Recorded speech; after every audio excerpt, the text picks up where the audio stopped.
while I still have you, I want you to speak a bit to mobile, because the mobile banking agency network is growing, and I've met people mention things like, oh, that means I, as a business owner, I can actually just employ like 3 or 4 people, put them in different locations, and this is what they're really doing. And I want you to just speak a bit to infrastructure behind that and how one should approach a mobile banking agency in terms of a business venture. Thank you very much for me. I really appreciate this question. I'm sure some people listening would have probably left here if I didn't say anything about Momo. Like, this guy doesn't know anything. So thanks for bringing it.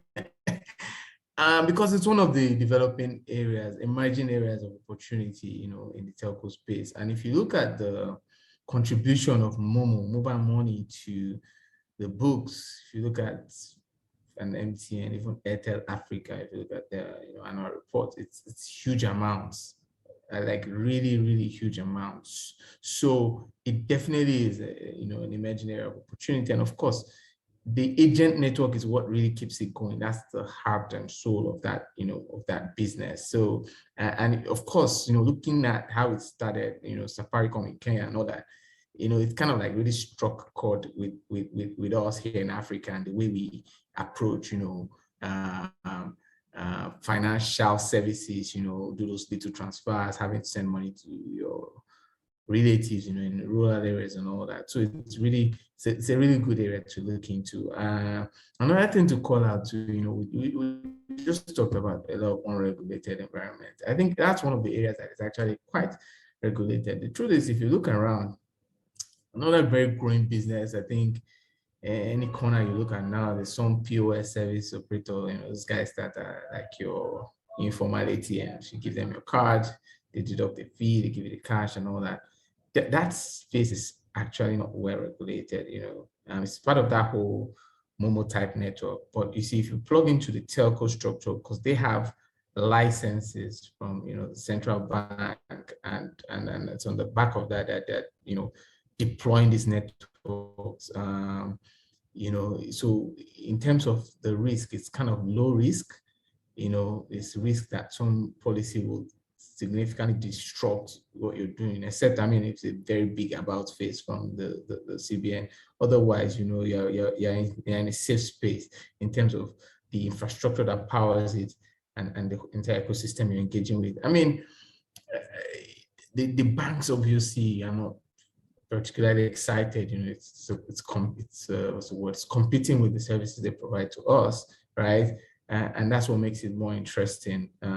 Some telcos already have their PSB licenses, which I think is also a game changer in that entire ecosystem. So specifically to your question, yes, if you can find a location, I think the telco I work for particularly is very keen on onboarding, Momo agents, to make sure that that network is very wide and has a very huge coverage. So if you can find a location where there's not an existing agent and you can get signed up, why not? And of course, like you said, being the person to finance the operation and keep employ people, not a bad idea. But don't forget, same example that I just gave, same example right here.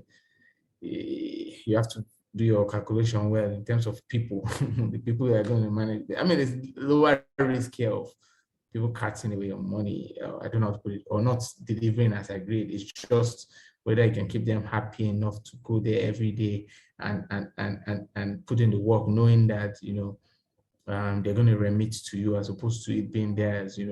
I think the challenge most of the time is people engage in that level of the economy. They really are keen on ownership for themselves, so that the efforts they put in, they feel like they're earning the money for themselves.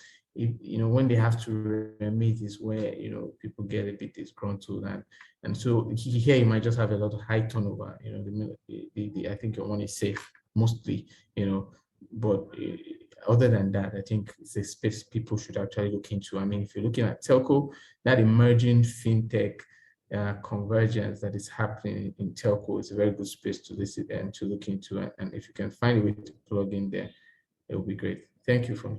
Thank you so much, Kayode. Thank you. That was very insightful. Thank you, Tolu, for sharing your thoughts. And thank you so much, Bayo, for helping us to just better understand the real estate. And I think also for most, you emphasized an important risk factor, which is the people. And so the most important thing to always check will be the people. A big thank you to everyone that joined us today. We've had a fantastic 80 minutes, and now I want the panelists to just let's get this discussion over with so everyone can continue with their day. So I'll go first. Bayo, just your final words, punchy line, the main points you want everyone to take away. And from you, I move to Kay, I move to Tulu, and we'll call it a beautiful day. Okay. Like we just said, there's so many benefits of investing in real estate in Nigeria. There's numerous of opportunity in real estate in Nigeria. But you need to identify, what do you want? Is it capital appreciation? Is it rental income, which is for passive income? And also, how do you want to play? There are so many ways you can play that. Property flipping, you can become an real estate agency. You can invest directly, indirectly with real estate investment trust. You can join a real estate investment group. You can do Airbnb, property hacking. There are lots of ways. Wholesaling in real estate.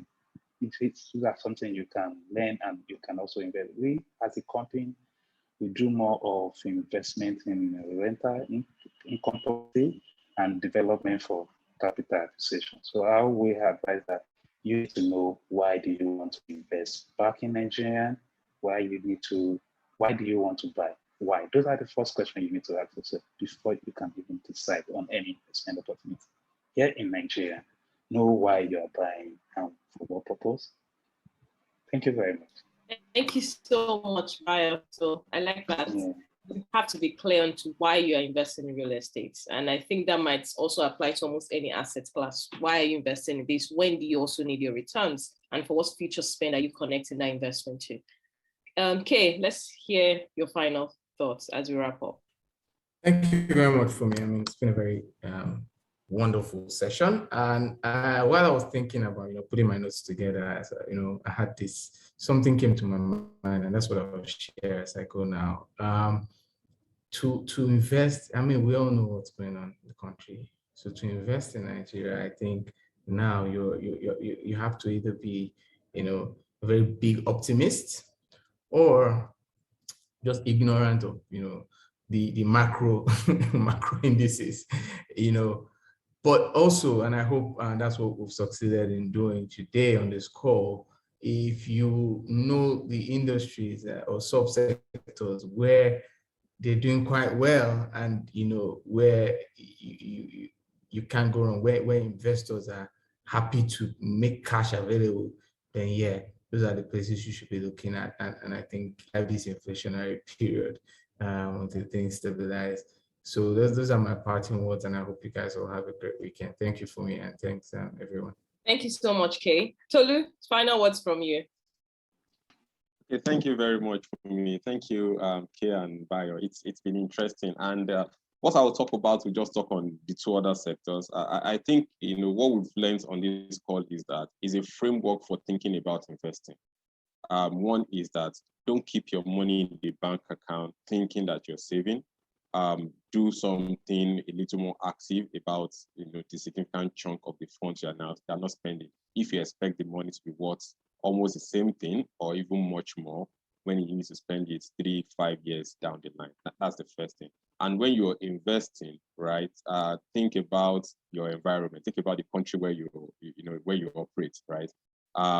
So you invest in sectors where the growth that you see is attractive, right?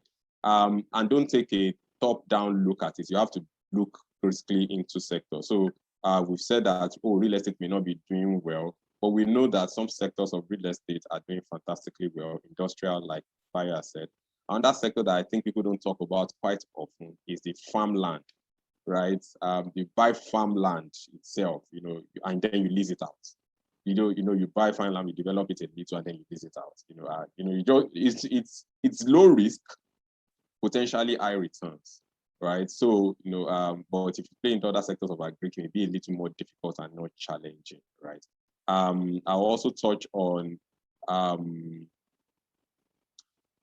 we also talked on technology, right? The technology sector cyclically is growing, right? If you find a space within that sector where you can capture some of that growth, right? And MTN made life a little easy for us. I'm not recommending this stock, take notes, but look at this stock clearly. You buy data. This call is run on data, right? So look at that kind of money that goes to all these telcos on a daily basis, right? So you have to look closely at those sectors that are participating in the economic growth numbers that the statistical bureau is pushing out. So I wish you all the best in your investing journey, but most importantly, don't let them take your milk away. That's the last word I'm saying. Thank you. Thank you so much. Thank you, Tolu. So don't let them steal your jar of milk. Hold on to it very well. Yeah, thank you. That was brilliant. Thank you so much. I've had a fantastic time with you, Kay, Tolu, and Bayo. I think this was very, very insightful. So to our participants, Tolu, Kay, and Bayo already dropped their contact details. Just an event that you have more questions or a thought comes to mind, please feel free. You want to discuss the data Tolu shared. That's is a CFA guy. So I'm sure he'll be very happy to get on an entire weekend conversation just talking about NBS data. You'll be excited about that.